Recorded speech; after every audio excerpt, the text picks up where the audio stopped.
امام علی مقام امام حسین علیہ السلام اپنے ساتھیوں سے خطاب اور اتمام حجت کر کے اپنے خیمے میں تشریف لائے۔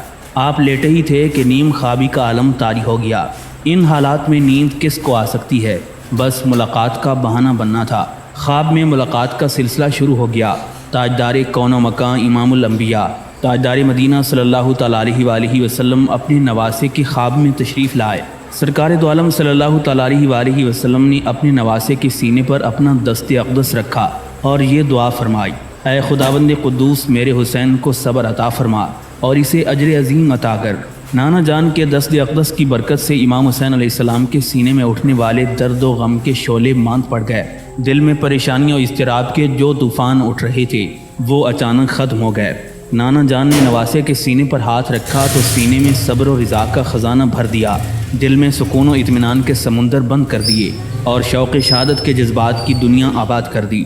کربلا کے دشت لالہ زار میں امتحان دینے والے بھی مصطفیٰ ہیں اور امتحان دلوانے والے بھی مصطفیٰ ہیں، پھر اس امتحان میں کس طرح کمی رہ سکتی ہے؟ سرکار دو عالم صلی اللہ تعالیٰ علیہ وآلہ وسلم نے ارشاد فرمایا: میرے حسین، ہم ہر مقام پر تمہارے ساتھ رہیں گے، کسی بھی قسم کی پریشانی کی ضرورت نہیں، تم نہایت صبر و سکون سے اپنے فرائض کی تکمیل کرو، کل تم منصب شہادت سے سرفراز کر دیے جاؤ گے اور پھر ہمیشہ ہمیشہ کے لیے جدائی ختم کر دی جائے گی۔ پانی نہ ملنے کی شکایت نہ کرنا میرے بیٹے، تم اور تمہارے ساتھی کل اپنا روزہ میرے ساتھ افطار کریں گے۔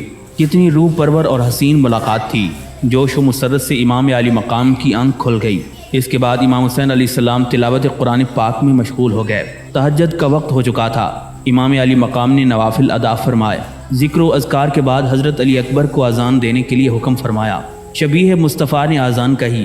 امام الوقت امام حسین علیہ السلام نے فرائض امامت ادا کیے۔ تمام اصحاب حسین نے آپ کی اقتداء میں نماز پڑھی۔ سامنے یزیدی فوج کی تلواریں چمک رہی تھیں اور نماز محبت ادا ہو رہی تھی۔ یہ خوبصورت نظارہ دیکھ کر فرشتے جھوم اٹھے اور اس عظیم نماز کا اجر جمع کرنے کے لیے جھولیاں پھیلا دیں۔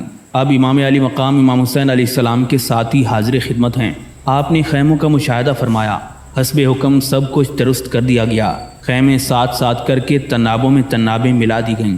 خیموں کے ساتھ ساتھ خندق کھود کر خشک لکڑیوں سے بھر دی گئی تھی۔ اب سپہ سالار اعظم کا نواسہ اور فاتح خیبر کا بیٹا اپنی عسکری صلاحیتوں کا مظاہرہ کرنے لگا تھا۔ امام علی مقام کے ساتھ اگرچہ گنتی کے چند ساتھی تھے، لیکن آپ نے ان چند افراد پر مشتمل اس چھوٹے سے لشکر کو اس طرح ترتیب دیا جس کی مثال پوری تاریخ عالم نہیں پیش کر سکتی۔ آپ کے ساتھ 72 جانباز تھے، جن میں 32 سوار تھے اور 40 پیادے۔ آپ نے ایک جانب حبیب ابن مظاہر اور دوسری جانب زہیر بن قین کو سالار لشکر مقرر کیا اور حق و صداقت کا حسینی پرچم حضرت عباس ابن علی کو مرحمت فرمایا۔ جب یہ ملکوتی لشکر ترتیب دیا جا چکا تو آپ نے تحیہ امامت کے لیے تیمم فرمایا اور خود بھی میدان میں تشریف لے آئے۔ امام علی مقام نے میدان کربلا کو دور تک دیکھا۔ تا حد نگاہ یزیدی فوجوں کا سیلاب نظر آیا۔ پھر اپنے گنتی کے چند ساتھیوں کی طرف دیکھا اور بارگاہ خداوندی میں ہاتھ اٹھا دیے اور عرض کیا: اے خداوند قدوس، حسین اپنی تمام جماعت کے ساتھ حاضر دربار ہے، اسے استقامت عطا فرما۔ یا اللہ، یہ تیرے چند غلام تیرے نام کی عظمت کے پرچم بلند کرنے کے لیے اٹھے ہیں، انہیں صبر کی توفیق دینا۔ اے میرے خالق و مالک، حسین اس زبردست امتحان میں تیرے فضل و کرم کے بغیر کامیاب نہیں ہو سکتا۔ اے اللہ، مجھ پر فضل و رحمت فرما۔ الہی، میں تیرے محبوب کی زلف عنبری کا واسطہ دیتا ہوں، مجھے دنیا کے ان ظلمت قدوں میں روشنی کا مینار بنا دے۔ خداوند، تیرے دربار میں شبیر حاضر ہے، میری گردن برائے خنجر و شمشیر حاضر ہے۔ تیرے دربار میں ایک التجا شبیر کرتا ہے، الہی استقامت کی دعا شبیر کرتا ہے۔ خداوند، مجھے اس امتحان میں کامیابی دے، حضور سرور عالم میں شرف باریابی دے۔ اس کے بعد امام علی مقام فرمانے لگے: اللہ تعالیٰ کے حکم سے بارہا کم جماعت زیادہ گروہ پر غالب آئی ہے۔ غالب آنے کا انحصار زندگی اور موت پر نہیں، غلبہ یہی ہے کہ گردن کٹتی ہے تو کٹ جائے، لیکن حق و صداقت کے پرچم کو سر نگوں نہ ہونے دیا جائے۔ چند لمحوں کی مہمان عارضی زندگی کو راہ خدا پر قربان کر کے ابدی حیات کے مالک بننے کا نام ہی غالب آنا ہے۔ پھر آپ نے فرمایا: ہم جانیں دے کر بھی انشاءاللہ فاتح قرار پائیں گے، ہر حالت میں فتح ہماری ہوگی، اس لیے کہ ہم حق پر ہیں اور حق ہمارے ساتھ ہے۔ پھر امام علی مقام نے فرمایا کہ خیموں کے پیچھے خندق کی لکڑیوں کو آگ دے دو، اس طرح عقب کے حملے کی روک تھام بھی ہو جائے گی اور خیموں کی حفاظت بھی ہو جائے گی۔ امام علی مقام کے حکم سے لکڑیوں کو آگ لگا دی گئی۔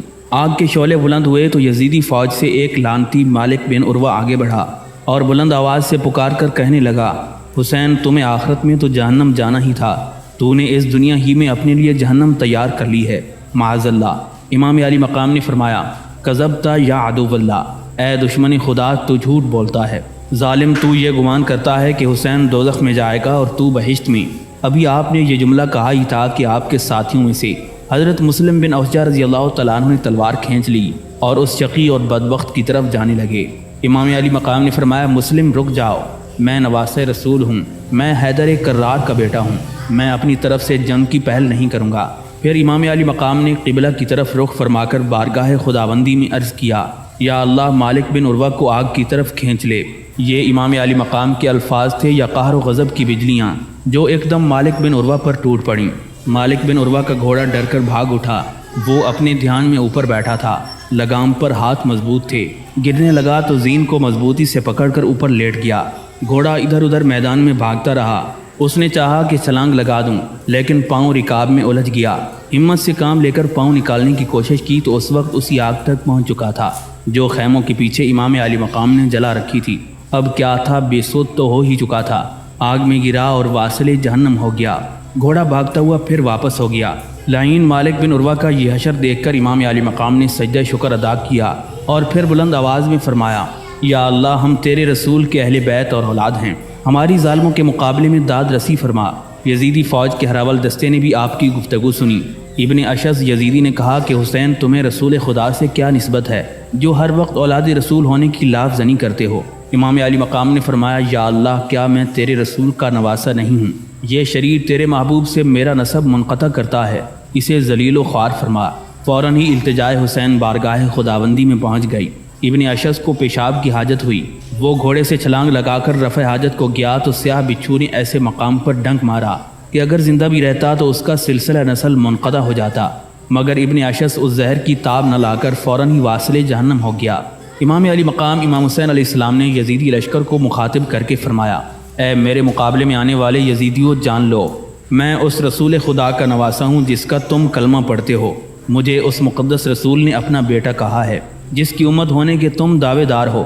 میں اس ماں کا بیٹا ہوں جس کو رسول خدا نے اپنا ٹکڑا کہا ہے اور جسے سیدۃ النساء العالمین فرمایا ہے۔ میرے باپ کا نام حیدر کرار ہے، وہی حیدر کرار جس کو تم اپنا روحانی پیشوا مانتے ہو، جس کے ہاتھوں پر تم نے بیعت کر رکھی ہے، وہی حیدر کرار جس کو رسول اللہ نے اپنی جان کہا ہے، جس کے خون کو اپنا خون اور جس کے گوشت کو اپنا گوشت کہا ہے۔ میری رگوں میں اسی حیدر کرار کا خون ہے۔ میں حسین ہوں جس کو رسول خدا نے اپنی خوشبو فرمایا ہے، اپنے گلشن کی بہار کہا ہے، جسے حضور علیہ الصلوۃ والسلام نے نوجوانان جنت کا سردار کہا ہے، اور پھر یہ بھی فرمایا ہے کہ حسین مجھ سے ہے اور میں حسین سے ہوں۔ میں وہی حسین ہوں جس کو تم نے سینکڑوں خطوط لکھ کر بلوایا ہے۔ پھر آپ نے نام لے کر مخاطب فرمایا کہاں ہے ابن سرد، کہاں ہے ریاب بن شداد، کہاں ہے عارب بن رقاب، کہاں ہے شیس بن ربعی، کہاں ہے عمر ابن سعد، کہاں ہے عمرو بن حجاج، کہاں ہے عبداللہ بن محنف، کہاں ہے مسیب فرازی، کہاں ہے طارق آمش، اور کہاں ہے فلاں ابن فلاں اور فلاں ابن فلاں؟ آؤ مجھے میرے سامنے آ کر جواب دو کہ میں نے سچ کہا ہے یا جھوٹ کہا ہے۔ اگر سچ کہا ہے تو پھر بتاؤ کہ تم بدل کیوں گئے؟ کیا تمہیں معلوم نہیں کہ میرے سر پر امام الانبیاء کی دستار ہے؟ کیا تم نہیں جانتے کہ میری گردن میں حیدر کرار کی تلوار حمائل ہے؟ کچھ تو جواب دو، تمہاری زبانیں کیوں گونگ ہو گئیں؟ ظالموں، تم نے اپنی خطوط میں مجھے اپنا امام تسلیم کر لیا تھا، اب تم اندھے کیوں ہو گئے ہو؟ امام علی مقام امام حسین علیہ السلام کا یہ خطاب سن کر کوفیوں کے سر شرم و ندامت سے جھک گئے۔ یہ ندامت نہیں، ڈھٹائی اور بے حیائی تھی۔ ایک آواز آئی حسین تم جھوٹے ہو۔ امام علی مقام نے فرمایا جھوٹوں پر اللہ کی لعنت ہو۔ کسی نے کہا حسین اپنی بات ختم کرو، کیوں مغز چاٹ رہے ہو؟ آپ نے فرمایا الحمدللہ حسین نے اتمام حجت کا حق ادا کر دیا۔ امام علی مقام نے خطبہ ختم کیا تو عمر ابن سعد آگے بڑھا اور کہنے لگا حسین ان خطبوں اور بے فائدہ یاد دہانیوں کو چھوڑو، کام کی بات کرو، یا تو یزید کی بیعت اور ابن زیاد کی اطاعت کرو یا پھر جنگ کے لیے تیار ہو جاؤ تاکہ میں تمہیں قتل کر کے اپنا انعام حاصل کر سکوں۔ پھر ابن سعد نے اپنی فوج کو مخاطب کر کے کہا کہ تم ابن زیاد امیر کے سامنے گواہی دو گے کہ حسین کی طرف پہلا تیر چلانے والا ابن سعد تھا۔ پھر اس نے تیر کمان میں رکھا اور شہزادہ رسول کی طرف چلا دیا، تیر خطا گیا۔ امام علی مقام نے تلوار کھینچ لی اور فرمایا یہود و نصارہ پر خدا کا غضب ہو، انہوں نے حضرت عزیر علیہ السلام اور حضرت عیسیٰ علیہ السلام کو خدا کے بیٹے مان لیا اور اپنے پیغمبروں کی شان میں غلو کی حدوں سے بھی بڑھ گئے۔ مگر افسوس ہے تم اس قدر پستی کی طرف آ گئے کہ اپنے پیغمبر کے بیٹے کو ذبح کر دینا چاہتے ہو۔ کربلائے معلیٰ میں امام علی مقام کی طرف پہلا تیر چلانے والا ابن سعد تھا۔ ابن سعد سعید باپ کا شقی بیٹا اور جنتی باپ کا جہنمی بیٹا تھا۔ عمر ابن سعد کے باپ کا نام حضرت سعد بن ابی وقاص رضی اللہ تعالیٰ عنہ ہے، جن کا رسول خدا صلی اللہ تعالیٰ علیہ وآلہ وسلم سے ماموں کا بھی رشتہ ہے۔ امام علی مقام امام حسین علیہ السلام نے خطبہ ختم فرمایا تو حر کی آنکھوں میں پڑے ہوئے غفلت کے پردے اتر گئے، وہ دل کی دنیا میں آ گیا اور حقیقت بے نقاب ہو گئی۔ نواسہ رسول کا ہر جملہ دل کی گہرائیوں میں اترتا چلا گیا اور ان کا ضمیر جاگ اٹھا۔ حر گھوڑے پر بیٹھا ہوا بار بار پہلو بدلنے لگا۔ حر کے ساتھیوں نے یہ حالت دیکھی تو اس کے بھائی مصعب بن رباحی نے کہا، بھائی جان آپ اتنے خوف زدہ کیوں ہیں؟ آپ کی شجاعت اور بہادری پر تو بڑے بڑے جنگجو رشک کرتی ہیں، آپ کی سبا گری کا بڑے بڑے بہادر لوہا مانتی ہیں، پھر یہ اضطراب کیسا ہے؟ کیا آپ موت سے ڈر گئے ہیں؟ حر نے کہا، نہیں، میں موت سے نہیں ڈرتا، میں جہنم کے ان شعلوں سے ڈرتا ہوں جس کی لپیٹ میں نواسہ رسول کے دشمن آنے والے ہیں۔ پھر اس مرد حق نے گھوڑے کو تازیانہ لگا دیا۔ جب عمر ابن سعد کے قریب سے گزرا تو کہا، اے ابن سعد، خدا کا خوف کرو اور جہنم کی آگ سے ڈرو، میں تو امام حسین علیہ السلام کے پاس جا رہا ہوں، جنت کی خواہش ہے تو میرے ساتھ آ جاؤ۔ لیکن ابن سعد کب یہ بات مانتا؟ اسے تو رے کی حکومت حاصل کرنا تھی۔ یہ مختصر پیغام دینے کے بعد حر گھوڑا دوڑاتا ہوا چشم زدن میں امام علی مقام کے سامنے تھا، گھوڑے سے چھلانگ لگائی اور امام کے قدموں میں گر پڑا۔ شہزادہ رسول نے پوچھا، اے حر کیوں آئے ہو؟ جناب حر عرض کرنے لگے، اپنے جرم و گناہ کی تلافی کرنے کے لیے آیا ہوں۔ اے شہزادہ کونین، میں گناہگار ہوں، آپ پر یہ سب مصیبت میری وجہ سے آئی ہے، میں بہت بڑا خطا کار ہوں کہ میں نے آپ کے قافلے کو روکا، میں نے آپ کو اپنے ساتھ چلنے پر مجبور کیا تھا۔ اے جگر گوشہ بطول، میں نہیں جانتا تھا کہ یہ لوگ اس قدر سنگ دل ہو جائیں گے، مجھے یقین تھا کہ یقیناً کوئی پرعمل حل تلاش کر لیا جائے گا۔ اے ابن رسول، میری توبہ قبول کی جائے، میرے گناہوں کی معافی دی جائے، میری خطاؤں سے چشم پوشی فرمائی جائے، میرے گناہوں کو بخش دیا جائے، میرا قصور معاف کر دیا جائے، آپ کریم ابن کریم ہیں، مجھ پر کرم فرمایا جائے۔ نواسہ رسول نے فرمایا، حر ہم تمہیں سب کچھ معاف کر دیتے ہیں، اللہ تعالیٰ تیرے دوسرے گناہوں سے بھی درگزر فرمائے، تو نے تو ہمیں موقع دیا تھا کہ ہم تمہارے لشکر کی زد سے نکل جائیں، اور یہ تیری خطا کا کفارہ تھا، مگر ہمیں تو ہر حالت میں اسی مقام پر آنا تھا۔ اے حر، ہم نے تمہیں خاص نگاہوں سے دیکھا تھا، اللہ تعالیٰ تمہیں اجر عظیم عطا فرمائے۔ جب انسان سچے دل سے توبہ کرتا ہے تو خدائے رحیم و کریم اس کی توبہ قبول فرماتا ہے۔ 10 محرم الحرام کے دن میدان کربلا میں اب جنگ باقاعدہ شروع ہو چکی ہے، یزیدی فوج سے تیروں کی بارش ہو رہی ہے، امام علی مقام کے ساتھی ڈھالیں بن کر آپ کو گھیرے میں لیے ہوئے ہیں۔ قوم اشقیاء سے ابن زیاد کے 2 غلام یسار اور سالم میدان میں آتے ہیں، ان کے مقابلے میں امام علی مقام کی طرف سے عبداللہ بن عمیر نکلے۔ ابن زیاد کے 2 غلاموں نے کہا، ہم نہیں جانتے کہ تم کون ہو، واپس جاؤ اور ہمارے مقابلے میں زہیر بن قین یا حبیب ابن مظاہر کو بھیجو۔ عبداللہ بن عمیر غضبناک ہو گئے، آپ نے غصے سے یسار کو مخاطب کیا، اے بدکار عورت کے بیٹے، تم مجھے نہیں جانتے، تو میرے ساتھ لڑنا اپنی توہین سمجھتا ہے، میں شبیر کا سپاہی ہوں، پہلے مجھ سے لڑ لو، پھر بڑے بڑے بہادروں کو بھی بلا لینا۔ عبداللہ بن عمیر نے یہ کہا اور تلوار چلا دی۔ تلوار بجلی کی طرح چمکی اور اس کے سنبھلنے سے پہلے ہی اس کا کام تمام کر دیا۔ سالم نے ساتھی کا اشر دیکھا تو نیزہ تان کر وار کیا۔ حضرت عبداللہ بن عمیر نے یہ وار ڈھال پر روکا، دونوں طرف سے وار ہوتے رہے، آخر سالم بھی واصل جہنم ہو گیا۔ اب یزیدی لشکر کا پورا دستہ پہنچ گیا۔ شبیر کا اکیلا سپاہی تیغ و سنان کے جوہر دکھا رہا ہے۔ عبداللہ کی بیوی وہب بھی ساتھ تھی، شوہر کو گھرے ہوئے دیکھا تو بے قرار ہو گئی، لکڑی کی لاٹھی اٹھائی اور میدان کی طرف دوڑی۔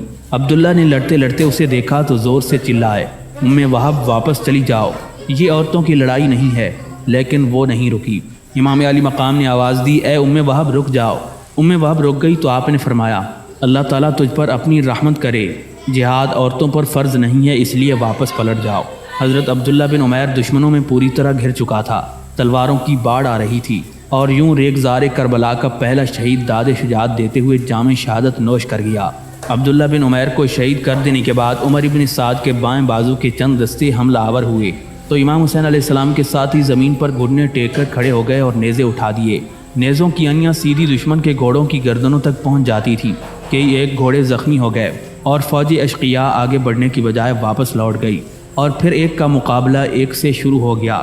امام علی مقام کا ایک ایک سپاہی اجازت طلب کر کے میدان میں جا رہا ہے اور اپنی شجاعت کے جوہر دکھا رہا ہے۔ اب جابری خاندان کے 2 نوجوان امام علی مقام کی خدمت میں حاضر ہوئے۔ ان کی آنکھوں سے آنسو جاری تھے۔ امام علی مقام نے فرمایا ابن اخی کیوں روتے ہو؟ ابھی چند لمحوں بعد تم بھی چشمہ کوثر پر پہنچ جاؤ گے۔ انہوں نے روتے ہوئے جواب دیا امام علی مقام ہم اپنے لیے نہیں روتے، ہمیں تو آپ کی مصیبت پر رونا آتا ہے۔ ہمیں تو اس بات پر رونا آتا ہے کہ دشمن نے آپ کو چاروں طرف سے گھیر رکھا ہے، مگر ہم آپ کے کسی کام نہیں آ سکتے۔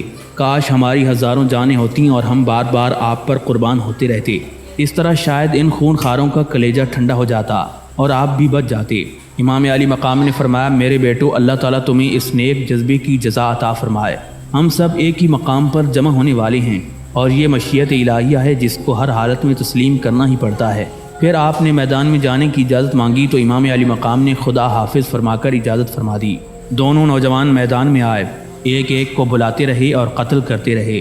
دشمن نے بہادروں کی تلوار کے جوہر دیکھے تو پورا دستہ بھیج کر گھیرے میں لے لیا۔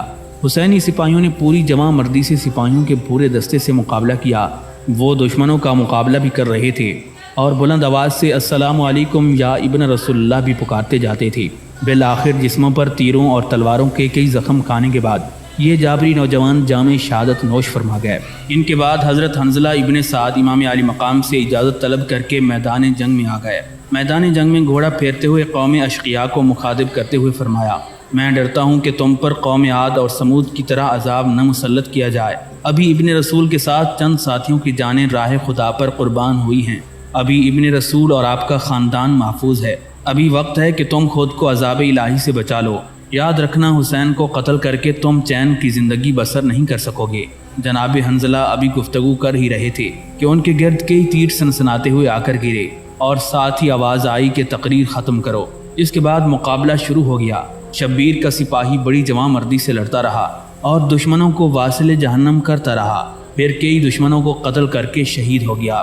لشکر یزید جلد از جلد اس جنگ کو ختم کر دینا چاہتا تھا، اس لیے وہ لوگ بڑھ بڑھ کر شدید حملے کر رہے تھے۔ ان کے لیے یہ خیال بھی پریشانی کا باعث بنا ہوا تھا کہ ہماری تعداد اس قدر زیادہ ہونے کے باوجود ان چند لوگوں پر فتح یاب کیوں نہیں ہو رہی۔ اب انہوں نے پھر چاروں سمت سے زبردست حملہ کیا تھا۔ امام علی مقام کے ساتھیوں نے اب گھوڑے چھوڑ دیے اور پیدل ہو گئے۔ انتہائی زبردست مارکا تھا۔ امام علی مقام کے کئی ساتھی اس حملے میں کام آ چکے تھے، تاہم یزیدیوں کا حملہ پسپا کر دیا گیا تھا۔ اس مارکے میں حبیب ابن مظاہر، عمر بن خالد، سعد مولا اور جبار بن حارث اور مجمع بن عبید اللہ جام شہادت نوش فرما گئے۔ اب جنگ انتہائی شدید دور میں داخل ہو چکی تھی۔ امام علی مقام کے بیشتر سادی جام شہادت نوش کر چکے تھے، جن میں پسران عقیل اور حضرت مسلم کے 2 صاحبزادے بھی شامل تھے۔ دوپہر بھی قریب آتی جا رہی تھی اور جنگ بھی شدید ہوتی جا رہی تھی۔ جنگ پورے زور و شور سے جاری تھی۔ دونوں جانب سے ایک ایک دو نوجوان میدان میں آئے اور تلوار کے جوہر دکھانے لگے، مگر شبیر علیہ السلام کے بہادروں کا رنگ جوان مردی کچھ اور ہی تھا۔ ان میں سے جو کوئی بھی جاتا وہ کئی یزیدیوں کو واصل جہنم کرنے کے بعد اس وقت شہید ہوتا جب اسے فوج کے کئی دستے چاروں طرف سے گھیر لیتے تھے۔ بصورت دیگر اکیلے کے سامنے جو بھی آتا وہ ضرور قتل ہو جاتا۔ یزیدی فوج کے دائیں بازو کے سپہ سالار عمرو بن حجاج نے یزیدیوں کو زیادہ قتل ہوتے ہوئے دیکھا تو زور زور سے چلانے لگا احمقو، پہلے تو یہ اندازہ کر لو کہ تم کن لوگوں سے لڑ رہے ہو۔ یہ ابن حیدر کے ساتھی اور جان پر کھیلے ہوئے لوگ ہیں۔ ایک ایک کر کے ان سے مقابلہ کرتے رہو گے تو سب کے سب قتل ہو جاؤ گے۔ ایک کے مقابلے میں ایک مت جاؤ اور اکٹھے ہو کر بھرپور حملہ کر دو۔ یہ مٹھی بھر افراد ہیں، تم تو ان کو پتھروں سے بھی مار سکتے ہو۔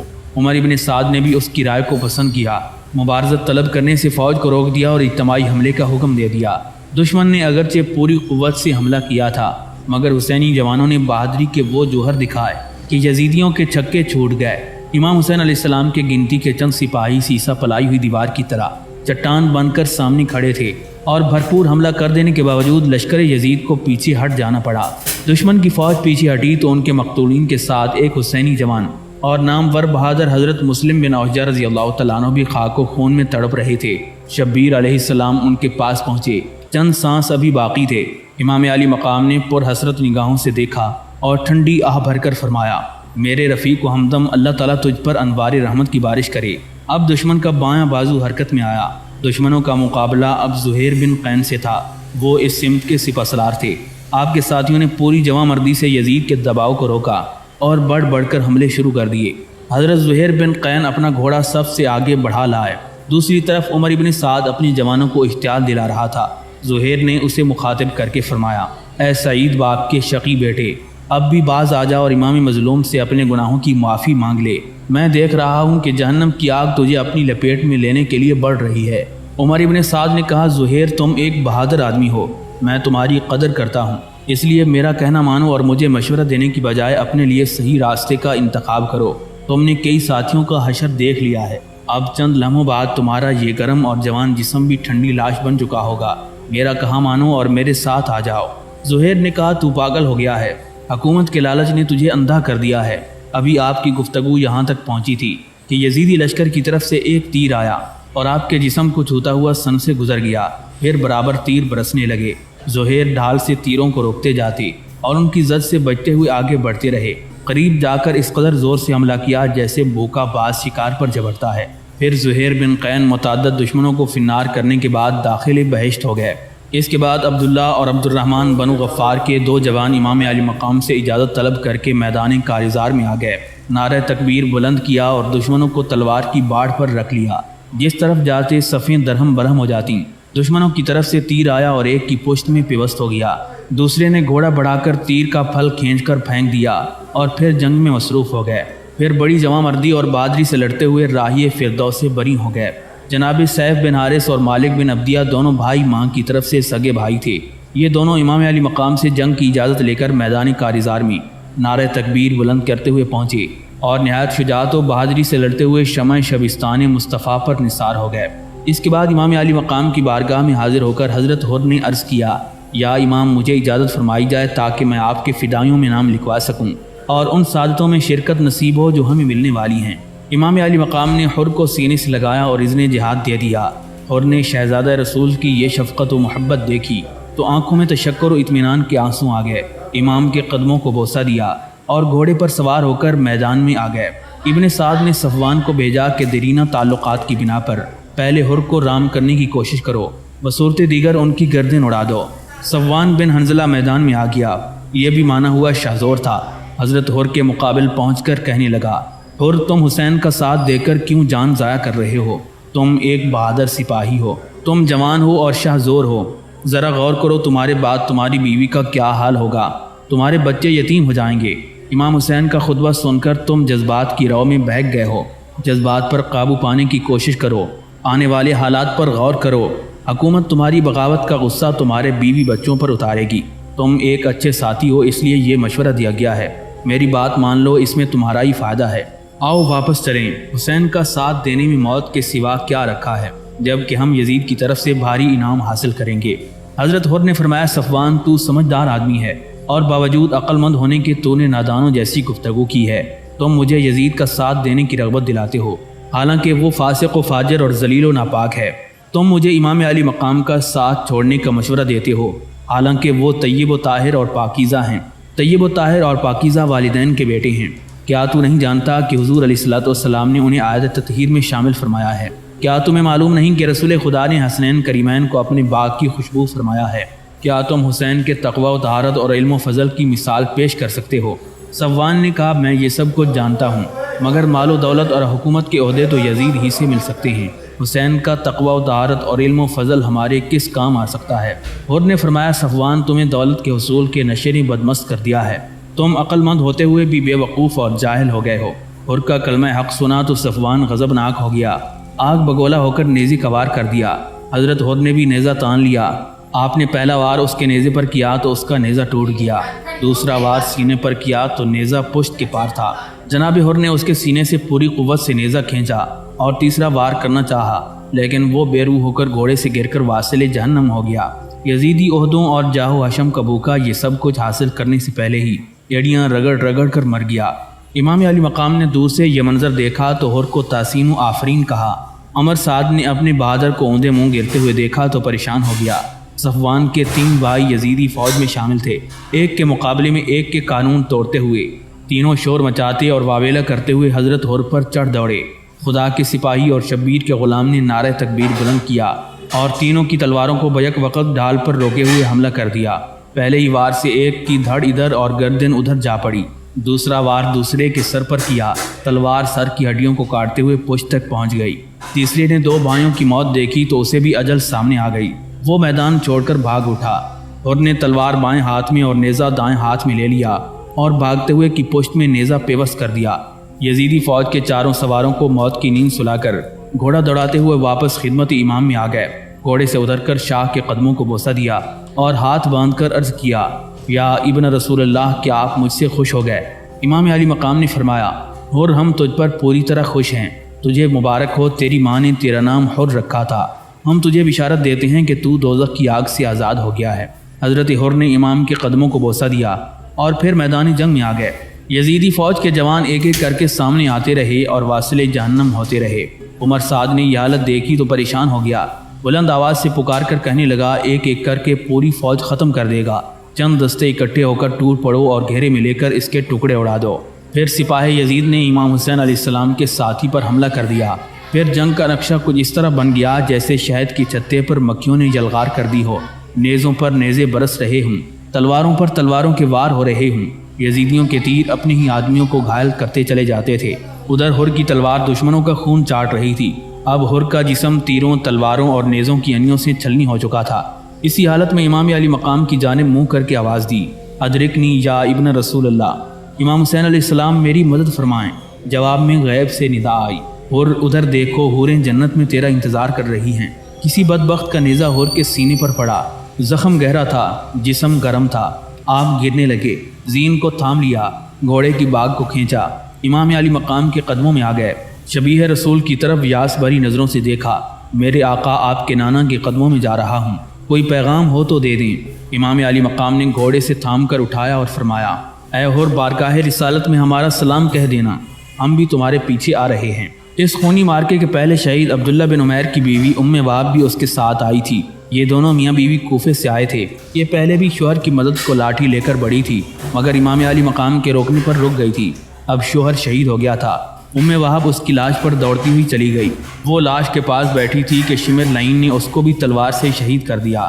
جناب حنفی کا پورا جسم تیروں سے پرویا جا چکا تھا اور اسی طرح تیر کھاتا ہوا پروانہ شبیر واصل فردوس پری ہو گیا۔